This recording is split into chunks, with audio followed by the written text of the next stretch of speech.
Imagine a hero, Lieutenant Commander Sarah Mitchell, the first black female Navy SEAL, standing tall at the Lincoln Memorial, moments from receiving the Medal of Honor for her unparalleled bravery.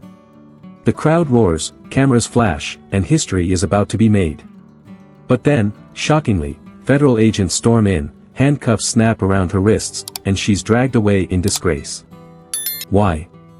Because Sarah uncovered a secret so explosive, it threatens the most powerful players in Washington. What did she find in the Syrian desert that turned her from a celebrated hero to a hunted traitor? Stick around, you won't believe what happens next. The air inside Washington, D.C.'s federal district court was electric, thick with the weight of anticipation and outrage. Reporters jammed the gallery, their pens scratching furiously as cameras zoomed in on Lieutenant Commander Sarah Mitchell, age 34, standing at the defendant's table. Her wrists, still raw from the handcuffs at the Lincoln Memorial, were now free, but her orange jumpsuit was a stark contrast to the dress blues she'd worn just 24 hours ago. Her face, a mask of sniper's discipline, betrayed nothing, not fear, not anger, just a steady gaze that seemed to see through the chaos around her. The courtroom buzzed with whispers as veterans, activists, and Sarah's former SEAL teammates filled the pews. Outside, the chants of protesters, "Free Sarah!" and "Traitor!" clashed like waves against a rocky shore. "All rise!" The bailiff's voice boomed, silencing the room as Judge Margaret Evans, 55, swept in, her black robe slicing through the tension. Her sharp eyes scanned the crowd before settling on Sarah. "Be seated," she said, her tone crisp but heavy with the gravity of the moment. The charges were read: breach of national security, unauthorized disclosure of classified information, and a looming specter of treason. Each word landed like a hammer, and the gallery gasped as Assistant U.S. Attorney Daniel Harper, 45, stepped forward, his salt and pepper hair gleaming under the fluorescent lights. "Lieutenant Commander Mitchell," he began, his voice dripping with confidence, "deliberately compromised a classified operation in Syria, endangering American lives and allies. The government requests she be held without bail." In the third row, Sarah's former teammates, John Carter, 32, and Mike Reynolds, 35, sat rigid, their military haircuts and alert postures marking them as SEALs even in civilian clothes. John leaned toward Mike, his whisper barely audible. "This is bullshit. Sarah would never betray us. Not after Syria." Mike's jaw tightened, his eyes fixed on Sarah. "Something's off, man.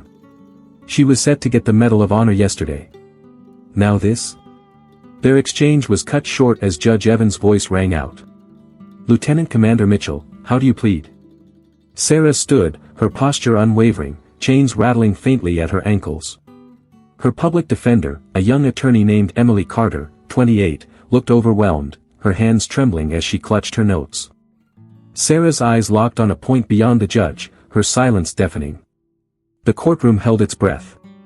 "Lieutenant Commander," Judge Evans pressed, her patience thinning, "I need your plea." Still, Sarah said nothing, her focus unyielding, as if she were staring down a target through a rifle scope. From the back row, DOJ agent Rachel Nguyen, 34, watched closely, her instincts screaming that something was wrong.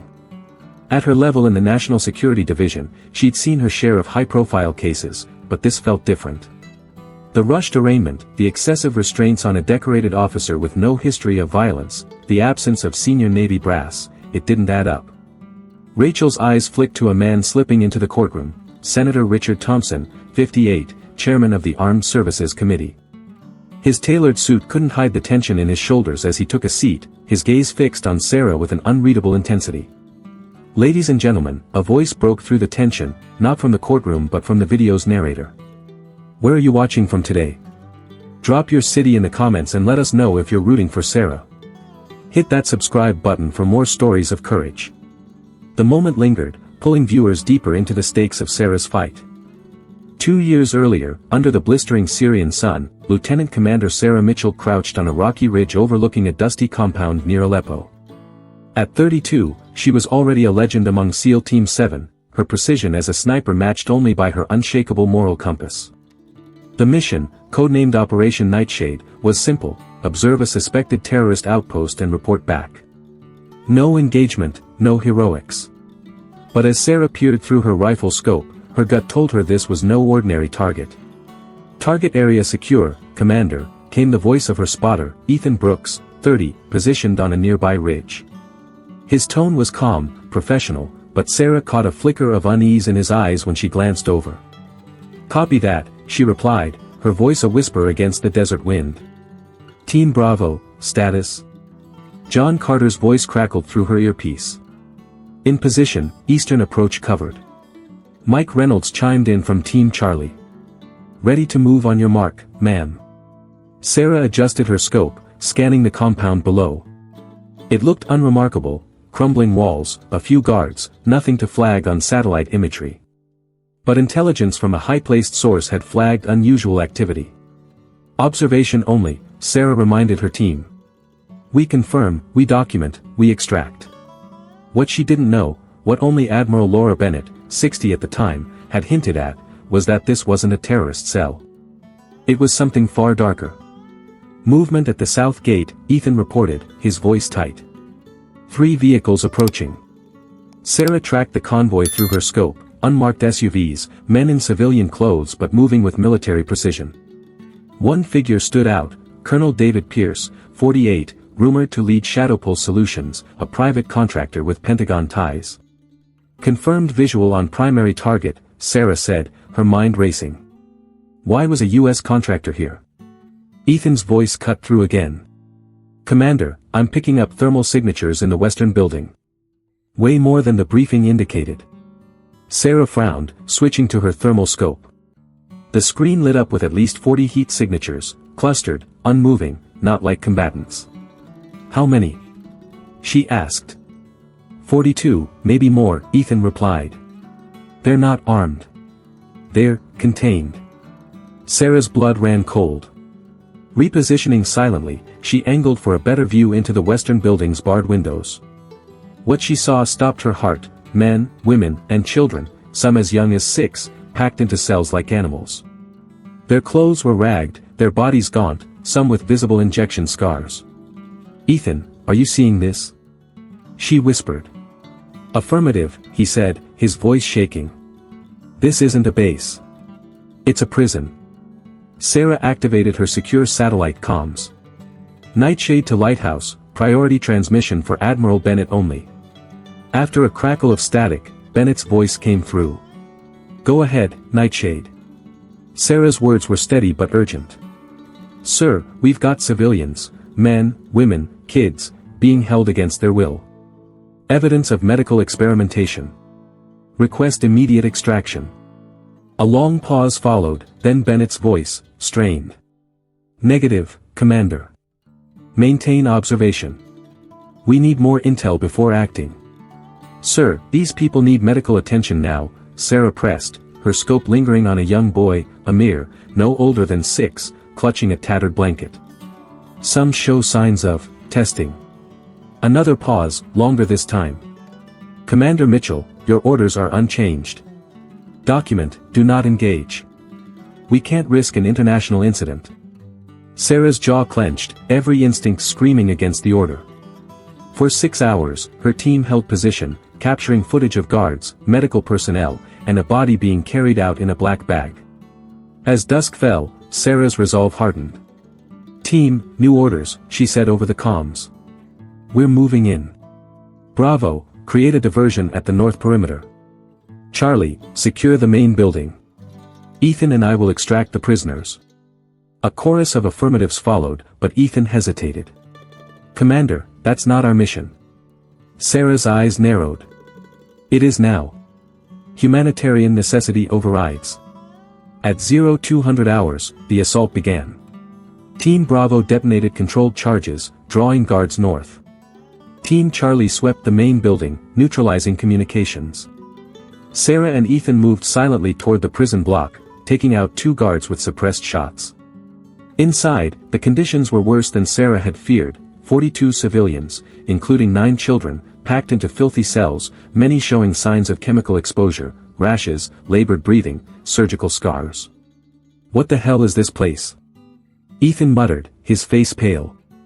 "Get them out," Sarah ordered, forcing calm into her voice as she worked the locks. She found a locked lab at the back, its computers displaying viral load data and chemical formulas. This wasn't just imprisonment, it was a bioweapons testing site.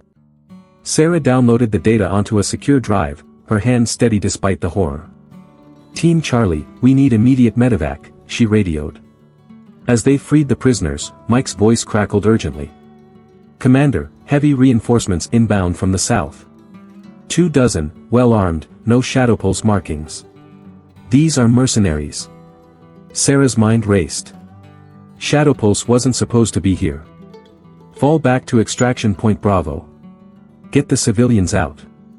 As Sarah ushered prisoners toward the exit, Ethan blocked her path, his rifle raised. "I can't let you take that drive, Commander." His voice was cold, professional. Sarah froze, her hand inching toward her sidearm. "Ethan, what are you doing?" "Following orders," he said. "Shadow pulse pays better than the Navy." Sarah's heart sank. "You're selling out your country?" Ethan's eyes were hard. "For survival. This goes higher than you know."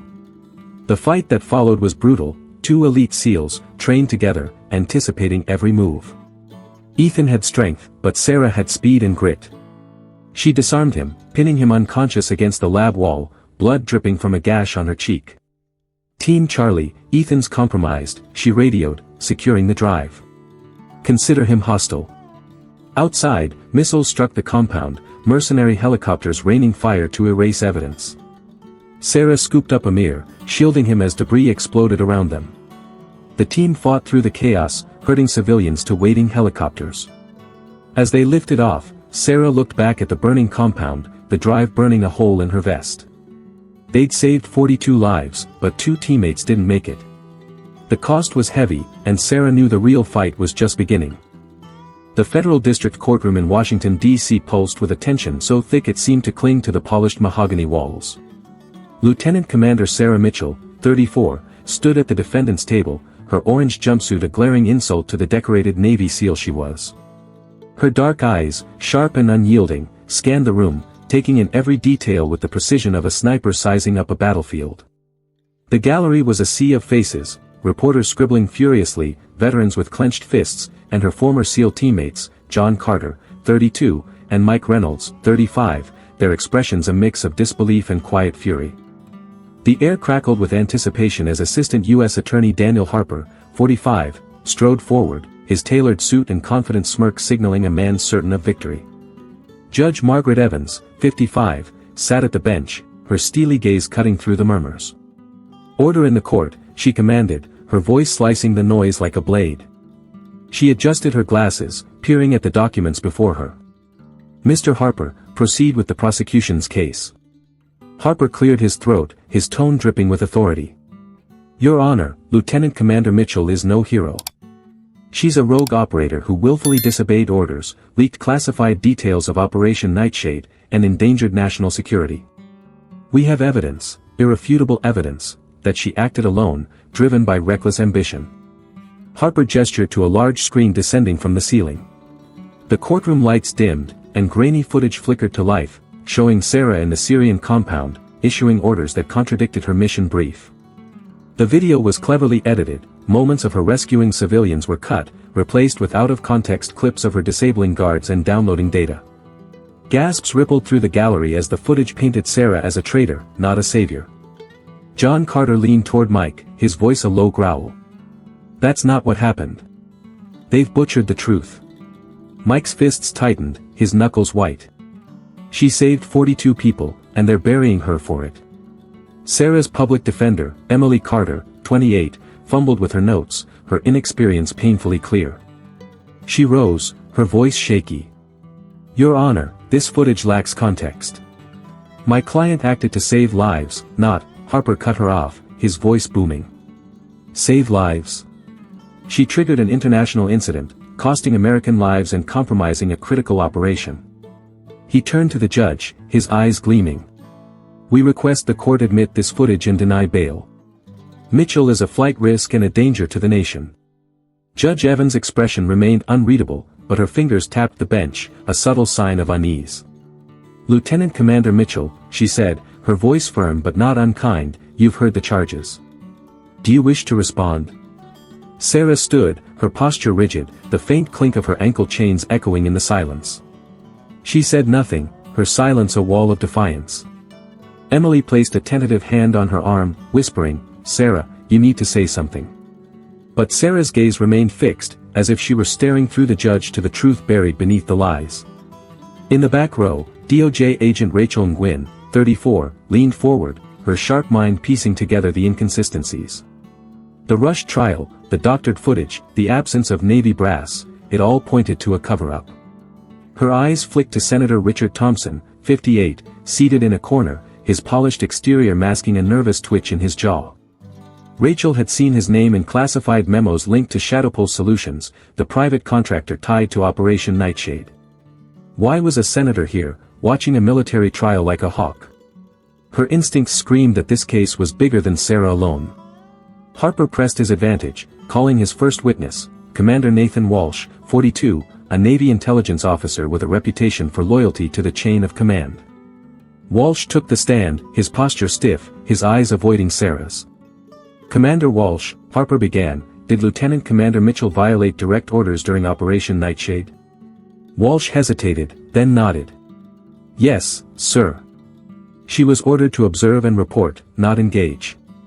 Her actions led to the destruction of the compound and loss of critical intelligence." The gallery murmured, and Sarah's teammates exchanged furious glances. John whispered, "He's lying through his teeth." Sarah reported everything up the chain. Rachel's pen froze mid-note. Walsh's testimony didn't match the classified brief she'd seen that morning, which mentioned civilian casualties but no specifics on Sarah's actions. She slipped her phone from her pocket, discreetly texting a contact at DOJ, "Pull Nightshade comms logs. Something's off." As Walsh stepped down, Harper's next move was bolder. "Your Honor, we'd like to present a classified communication intercepted from Mitchell's secure device, proving she leaked Nightshade details to unauthorized parties." The screen flickered again, showing a text message timestamped 2 years ago, "Nightshade compromised.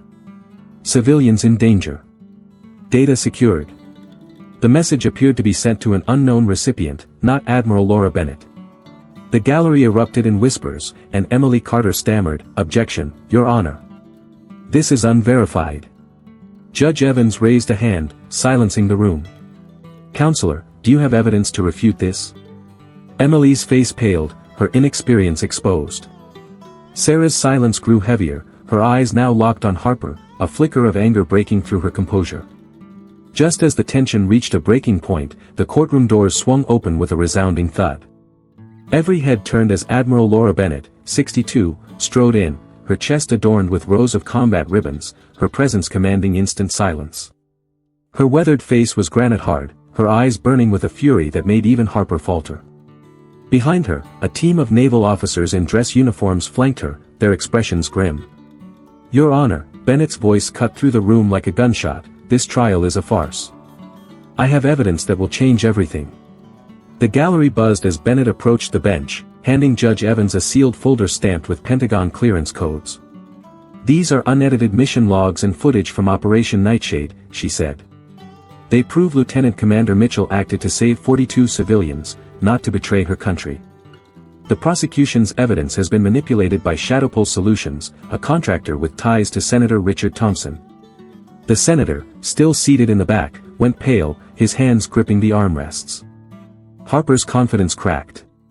"Your Honor, this is highly irregular. These documents haven't been vetted," Judge Evans cut him off, her voice sharp. "I'll decide what's admissible, Mr. Harper." She opened the folder, her eyes scanning the pages. The room fell silent, the only sound the rustle of paper and the faint hum of the courtroom's air conditioning.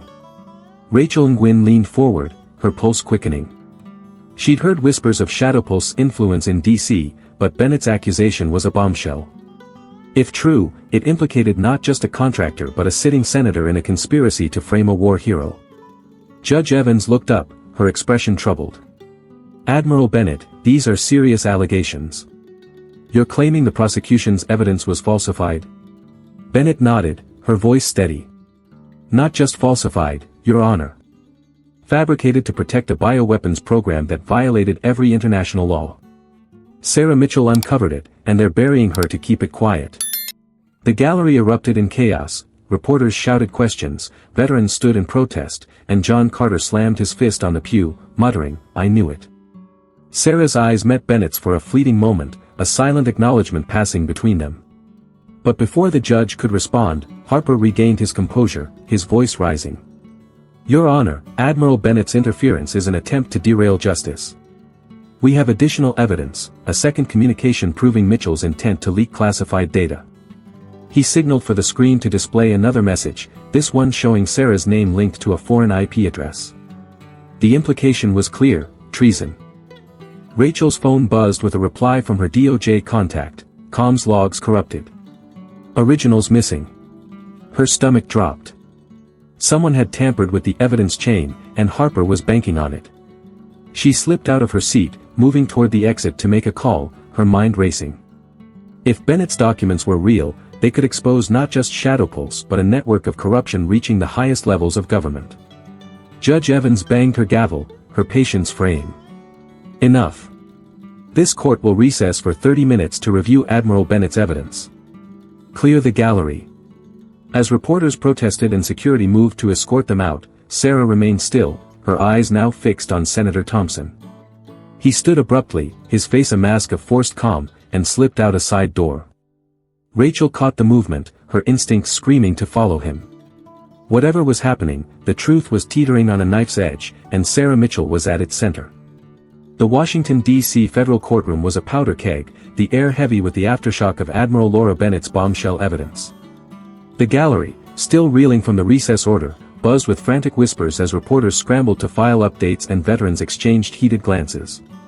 Lieutenant Commander Sarah Mitchell, 34, stood at the defendant's table, her orange jumpsuit a stark contrast to the Medal of Honor she'd nearly received. Her face remained a fortress of calm, but her eyes flickered with a glint of hope as Judge Margaret Evans, 55, returned to the bench, clutching Admiral Bennett's sealed folder. The judge's expression was grim, her usual composure frayed by the weight of what she'd just reviewed. "Order." Judge Evans' gavel cracked like a gunshot, silencing the room. Her voice trembled slightly as she addressed the court. "Having examined the unedited mission logs and footage from Operation Nightshade, submitted by Admiral Bennett, I find compelling evidence that Lieutenant Commander Mitchell acted to save 42 civilians, including children, from an illegal bioweapons program in Syria." The gallery erupted in cheers from Sarah's supporters, while others hissed in dissent. John Carter and Mike Reynolds, her former SEAL teammates, exchanged a look of relief, their fists unclenching for the first time all day. Judge Evans raised a hand, her authority unwavering. "The prosecution's evidence has been called into serious question. In light of this, I am dismissing all charges related to breach of national security and unauthorized disclosure." A wave of gasps swept the room. Sarah's public defender, Emily Carter, 28, let out a shaky breath, her inexperience momentarily forgotten in the victory. Sarah's shoulders relaxed ever so slightly, the faintest crack in her sniper's discipline, but her eyes remained locked on the judge, sensing the battle wasn't over. Assistant U.S. Attorney Daniel Harper, 45, stood frozen, his confident facade crumbling. "Your Honor, this is premature. We have additional evidence," Judge Evans cut him off, her voice like steel. "Mr. Harper, your evidence appears manipulated. I suggest you tread carefully." Harper's face reddened, but before he could retort, the courtroom doors crashed open with a force that sent a jolt through every spine in the room. A team of agents in black tactical gear stormed in, their boots pounding the marble floor. Leading them was Director Emily Kessler, 50, from the Office of Strategic Operations, OSO, her sharp features set in a mask of cold determination. She flashed a badge that gleamed with federal authority, her voice slicing through the chaos. "This court is adjourned. Lieutenant Commander Sarah Mitchell is hereby remanded to federal custody under National Security Directive 1949, on charges of high treason." The gallery exploded in outrage. Veterans surged to their feet, shouting, "This is a setup." Reporters scrambled for their cameras, only to be blocked by OSO agents. John Carter lunged forward, restrained by Mike, who whispered fiercely, "Not now, man. We'll get her out." Sarah stood tall, her wrists snapped back into reinforced cuffs by two agents, her expression unyielding even as the room spun into pandemonium. Admiral Bennett stepped forward, her voice thunderous. "On whose authority, Director Kessler?" Kessler's eyes narrowed, her reply icy. The highest, Admiral. This matter is beyond your jurisdiction. Judge Evans slammed her gavel repeatedly, her face pale with fury. This is my courtroom. You have no authority to interrupt these proceedings. Kessler didn't flinch, producing a document bearing a presidential seal. With respect, Your Honor, the OSO operates under executive authority. Mitchell's actions in Syria compromised a classified operation critical to national security. She's coming with us. The agents moved to escort Sarah, their grips tight on her arms. Sarah's eyes found Rachel Nguyen's in the back row, a silent message passing between them: resilience, defiance, a promise to keep fighting. Rachel, 34, slipped out of the courtroom, her DOJ badge granting her passage past the chaos. Her heart pounded as she dialed a secure line to a trusted contact. They've taken her, she whispered. OSO's involved. I need everything you can get on Directive 1949. The reply was swift: it's buried deep, Rachel. Black site territory. Be careful. Rachel's jaw tightened. She'd suspected a cover-up, but this was bigger than she'd imagined, a shadow agency moving to silence Sarah before the truth could spread further. As Sarah was led through a side exit, the crowd outside the courthouse swelled, their chants of "Free Sarah" drowned out by the wail of sirens. News vans captured the scene, a decorated hero, shackled, being hustled into a black SUV with tinted windows. Inside, Sarah sat across from Kessler, whose calm demeanor belied the storm she'd unleashed. You've caused a lot of trouble, Lieutenant Commander, Kessler said, her voice conversational but laced with menace. Most would have taken a deal by now. Sarah's gaze was unflinching. I'm not most people, Director. I don't trade lives for silence. Kessler leaned forward, her eyes cold. You think you're a hero, saving those civilians? You disrupted a program vital to countering global threats. Those victims were collateral in a war you can't comprehend. Sarah's voice was low, dangerous. Collateral? I saw children with needle marks, families starving in cages. That's not security, it's a crime. Kessler's smile was thin, unyielding. You'll learn soon enough, Mitchell. Where you're going, no one will hear your story. The SUV sped toward a classified facility in rural Virginia, its location known only to a select few. Sarah's mind raced, calculating her next move, but the reinforced cuffs and armed escorts left little room for action. Back in the courthouse, Admiral Bennett regrouped with John and Mike in a secure hallway, her face etched with determination. They're taking her to a black site, she said, her voice low. We need to move fast. I have contacts in the Pentagon who can help, but we're up against a machine bigger than any of us. Rachel, now outside, watched the SUV disappear into the DC traffic, her phone buzzing with a new message: Directive 1949 authorizes extrajudicial detention. No oversight. No records. Her stomach churned. Sarah wasn't just fighting a trial, she was up against a system designed to erase her. Rachel's resolve hardened. She'd spent years investigating corruption, but this was personal now. Sarah had risked everything to save lives, Rachel wouldn't let her vanish into the shadows. The video's narrator cut in, their voice urgent. Are you as fired up about this as we are? Smash that like button if you're with Sarah, and share this video to spread her story. The truth is under attack, and we need your help to keep it alive. The screen lingered on Sarah's face in the SUV, her eyes burning with defiance, as the story hurtled toward its next chapter. The black SUV carrying Lieutenant Commander Sarah Mitchell, 34, sped through the Virginia countryside, its tinted windows concealing the unfolding drama within. Inside, Sarah sat restrained, her wrists bound by reinforced cuffs, her gaze locked on Director Emily Kessler, 50, of the Office of Strategic Operations, OSO. The rural black site loomed closer, a fortress of secrecy designed to bury truths like the one Sarah carried. But outside, a storm was brewing. DOJ agent Rachel Nguyen, 34, stood on a DC sidewalk, her phone pressed to her ear, coordinating with a network of allies determined to free Sarah. Admiral Laura Bennett, 62, and Sarah's SEAL teammates, John Carter, 32, and Mike Reynolds, 35, were already mobilizing, their resolve fueled by the courtroom betrayal. Rachel's voice was low, urgent, as she spoke to her DOJ contact. I need a location on that black site. Kessler's moving fast. The reply was grim, it's off-grid, Rachel. Near Culpeper, Virginia. No one gets in without clearance. Rachel's mind raced. She knew Sarah's evidence, the secure drive from Syria, exposing Operation Nightshade's bioweapons program, was the key. If OSO silenced her, the truth would vanish. Rachel slipped into her car, her destination a nondescript coffee shop where she'd meet Liam Parker, 28, a hacker with a reputation for cracking untouchable systems. Liam, lanky with a mop of unkempt hair, was waiting at a corner table, his laptop open, fingers dancing across the keys. "You're late," he said, not looking up. "You want OSO servers, it's gonna cost you."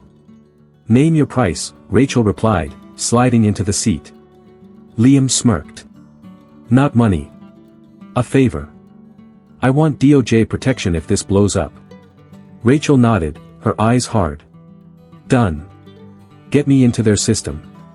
Liam's fingers flew, bypassing firewalls with alarming ease. Within minutes, he uncovered a classified dossier labeled Project Abyss, a sprawling network of illegal operations tied to Shadowpulse solutions, spanning Syria, Iraq, Yemen, and Ukraine. The dossier detailed bioweapons tests, civilian casualties, and a money trail leading to Senator Richard Thompson, 58. Rachel's breath caught. This is bigger than Nightshade. Sarah was just the beginning. Meanwhile, at the black site, Sarah sat in a stark interrogation room, a single bulb casting harsh shadows. Kessler leaned across the table, her voice cold. "Give me the drive, Mitchell, and this ends quietly. You disappear, but you live." Sarah's lips curled into a faint, defiant smile. "You think I'd carry it on me? It's already in play." Kessler's eyes narrowed, but before she could respond, an alarm blared. Outside, John and Mike, leveraging their SEAL training, had infiltrated the perimeter, disabling 2 guards with silent precision. They tracked the SUV using a GPS beacon. John had slipped onto it during the courtroom chaos, a desperate move born of loyalty. The facility erupted into chaos as floodlights snapped on, illuminating the Virginia night. Sarah seized the moment, slamming her chair into the nearest guard and disarming him with a swift strike to the throat. She grabbed his keycard, sprinting through the concrete corridors as alarms screamed. John's voice crackled through a stolen comms device. "Commander, south exit, 30 seconds." Sarah rounded a corner, dodging gunfire, her instincts honed from years in combat.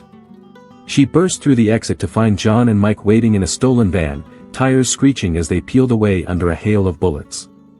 Back in D.C., Rachel and Liam worked feverishly to amplify Sarah's evidence. Rachel contacted CNN anchor Anderson Cooper, 58, whose reputation for fearless journalism made him the perfect ally.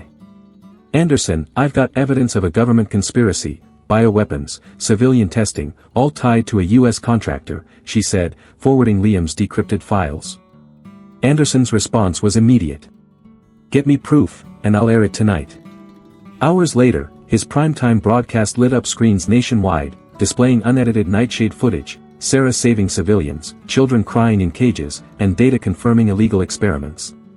The hashtag Nightshade truth exploded online, trending within minutes as viewers flooded social media with outrage. Sarah, now reunited with John and Mike in a safe house outside Richmond, prepared for the next move. The drive, safely hidden with a trusted contact, contained enough evidence to bring down Shadowpulse. But Rachel's call brought a new urgency. "Sarah, Project Abyss is bigger than we thought. It's global. We need you at the UN in Geneva to testify. The world has to hear this." Sarah nodded, her jaw set. "Then we move now. Before Kessler finds us." The safe house was a dim, cluttered cabin, its walls lined with maps and burner phones. Sarah, John, Mike, and Admiral Bennett huddled around a table, planning their route to Geneva. But tension hung heavy as Sarah's eyes locked on Bennett, her mentor for over a decade. The Admiral's bombshell in court had saved Sarah from conviction, but a nagging doubt gnawed at her. "Admiral," Sarah said, her voice low, "you knew about Nightshade. Why didn't you act sooner?" The room stilled, John and Mike exchanging uneasy glances. Bennett's weathered face tightened, her hands folding tightly. "I suspected," she admitted, her voice heavy. 2 years ago, I saw reports of Shadowpulse off-books operations. I reported it up the chain, but I was told to stand down. I didn't push hard enough. Her eyes dropped, shame flickering across her features. I thought I was protecting the Navy's integrity. Instead, I let you take the fall. Sarah's fists clenched, her voice sharp. You let me walk into that compound blind. 2 of my team died, Laura. 42 civilians nearly did. The betrayal cut deep, shaking the trust that had defined their bond. John stepped forward, his voice steady. Commander, we've got bigger fights. She's here now. But Sarah's eyes burned. Trust is everything in the field. You broke that. Bennett stood, her voice firm despite the guilt. You're right, Sarah. I failed you. But I'm not failing you now. She pulled a secure phone from her pocket, dialing a contact. I've got a private jet ready at Dulles. It'll take you and the survivors to Geneva. I'll face the consequences here. Sarah hesitated, her anger warring with necessity. Finally, she nodded. Get us there. But this isn't forgiveness. The team moved out, rendezvousing with 9 Nightshade survivors, including Amir, now 8, who clung to Sarah's hand as they boarded the jet. Bennett stayed behind, her silhouette fading as the plane took off. Unknown to Sarah, Bennett was already under surveillance by OSO agents, her call to the jet company intercepted.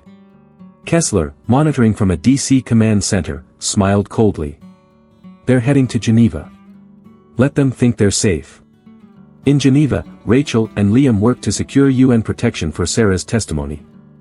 Liam's hacks revealed more. Project Abyss wasn't just bioweapons, it included drone strikes and surveillance programs targeting civilians across multiple nations. The evidence was damning, but the stakes were higher than ever. As the jet crossed the Atlantic, Sarah briefed the survivors, her voice steady but urgent. When we land, you tell your story. The world needs to hear it. Amir looked up, his voice small. Will they believe us, Miss Sarah? She knelt, meeting his eyes. They will. Because we're telling the truth. The narrator's voice broke in, pulsing with energy. This fight's not over. If Sarah's courage inspires you, hit that like button and share this video to keep the truth alive. Drop a comment, where are you watching from? The screen lingered on Sarah's determined face, the jet soaring through the night, as the story raced toward its global showdown.